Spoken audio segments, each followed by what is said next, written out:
Jābūt vienādai gan pret veselu cilvēku, gan pret cilvēku ar kādu invaliditāti. Un novēlējums ir tāds: uzticieties šiem cilvēkiem. Viņi savu darbu izdarīs kvalitatīvāk un varbūt ar lielāku atbildības sajūtu nekā veselie. Un saimniecība nodarbojās ar bioloģiskā lauksaimniecību. Tieši bioloģiski audzējot visas kultūras, bez minerālu mēsliem un pesticīdiem. Mēs tam piedalāmies arī veselības mājas projektā, kurā bioloģiskās saimniecības vēl īpaši apgūst cilvēku fizioloģiju un anatomiju un ārstniecības augus, lai varētu veicināt citu cilvēku atpūt tīrā vidē ar veselīgu uzturu un uzlabot veselību. Un pēc tam vēl esmu Īvāns pagasta padomes deputāts, pārspriežam pagasta saimniecisko darbību. Pārsvarā apmēram ir reizi mēnesī sēdz, ja nav kādu ārkārtēju notikumu, kad jāsasauc ārkārtas sēdes. Darbojos arī Kuldīgā sabiedriskā organizācija Tuvari, kur regulāri satiekamies reizi nedēļā, pārunājām savas problēmas, pēc tam arī dodamies kopā pasportot. Jāstrādā būt tiem, kur to vēlās, jo viena daļa ir arī tāda, kur nevēlās strādāt. Bet tie, kur vēlās, tiem būtu tieši ieteicams, lai viņi varētu savas vēlmes īstenot un darboties arī sabiedrības labā, ne tikai būt kā ņēmēji vien. Pēc tam jau nākošais būtu atkarīgs no valsts, lai viņi nodrošinātu šīs vēlmes, iespēju realizēt to. Projekta ietvaros es pieņēmu darbā 2 invalīdus arī. Invalīdiem ar dažādu kustību traucējumiem jau vienīgais ir tās fiziskās iespējas nedaudz ierobežo, bet darba tirgu viņi var pilnīgi konkurēt arī ar citiem. Svarīgi ir darboties visiem kopā, jo viens vien jau to nevar paspēt. Pagājušā gadā man bija 40 gadu darba stāsts. Es 15 gadu vecumā saņēmu savu pirmo darbu grāmatiņu. Trauma, jā, protams, viņi ienes korekcijas, bet ne tik lielas, lai tādēļ būtu no kaut kā atteiktos. Protams, pašam ir ļoti, ļoti jāvēlās. Ja pats nevēlies vai ne, un tu paļaujies, tad nekas tur nebūs. Bet ja to vēlies, tad devītīs sabiedrības un ģimenes un draugu plecs un palīdzību un padomus atgriezties. Protams, tādā līmenī un ar tādu jaudu, kādu spēju, bet visam pāristāv, manuprāt, paša vēlme. Tas ir braukājis tiem aivariem, vai ne?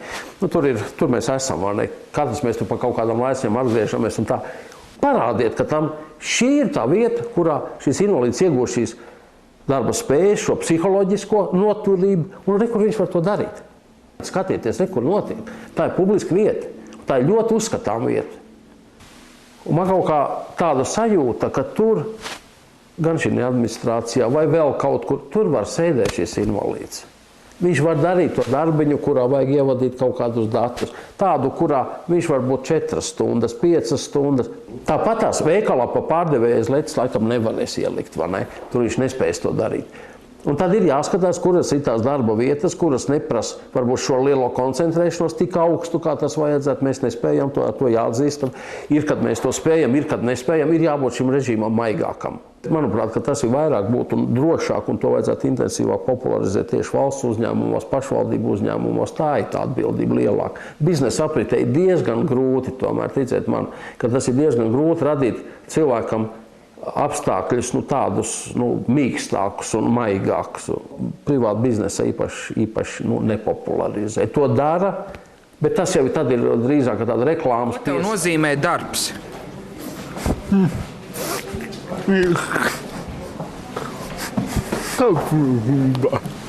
Iet sabiedrībā.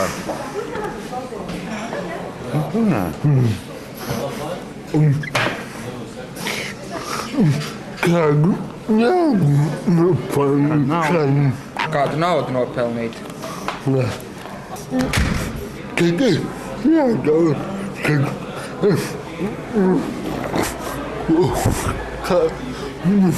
Kad es strādāju, es jūtos kā visi pārējie cilvēki.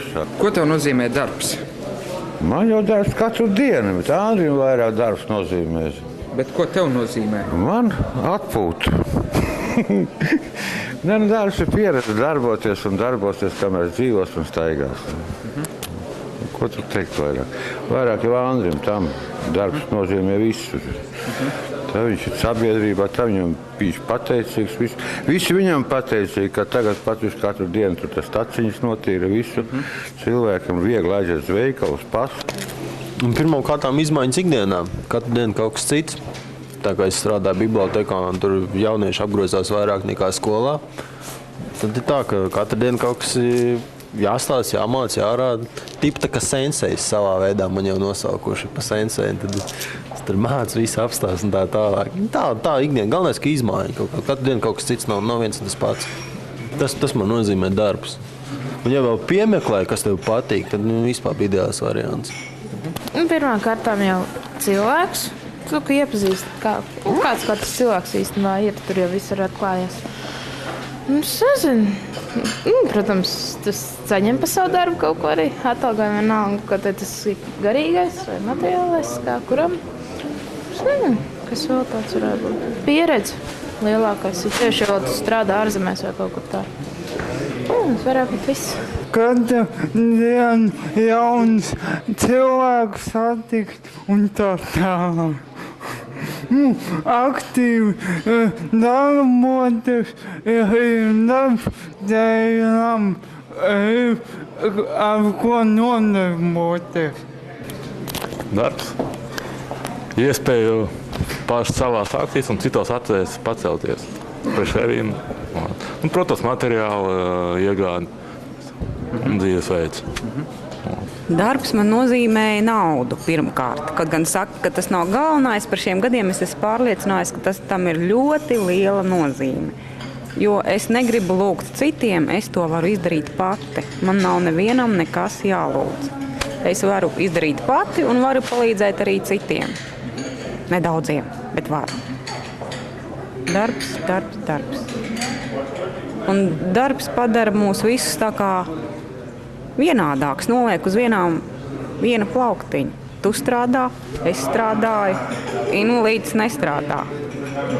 Apkārtējo attieksmi pret tevi, jo tā mainās ļoti. Tikko paliec bez darba, te vienkārši vairs nevērtē nekā.